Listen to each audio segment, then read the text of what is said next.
అలాగే ఈరోజు ఆరోగ్య సూత్రం గురించి చెప్పుకుందాం ఒకటి. Intermittent fasting.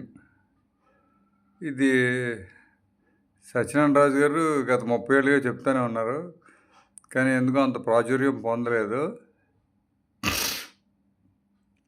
నేను గత 16 నెలలుగా 100% పాటించాను. అదేంటంటే ఈటింగ్ విండో, క్లోజింగ్ విండో అని డేని 2 రకాలుగా విడగొట్టేస్తాం. తిండి అనేది ఉదయం, ఆ తర్వాత మధ్యాహ్నం భోజనం, ఆ తర్వాత ఇంక విడిచిపెట్టేస్తున్నాం. మళ్ళీ మరుసటి రోజు ఉదయం 8, 9 దాకా, అంటే సుమారుగా 18 గంటలు నోట్లో అసలు ఏమీ వేయట్లేదు. చిన్న బఠానీ గింజ అంత సైజు పదార్థం కూడా ఏది వేయట్లేదు. దీనివల్ల నెక్స్ట్ డే మళ్ళీ తినేటప్పటికి ఏం తిన్నా అమృతం అంటే ఏంటో అలాగే ఉన్నట్టుగా అనిపించింది. అమృతంలానే ఉన్నాయి నిజంగా.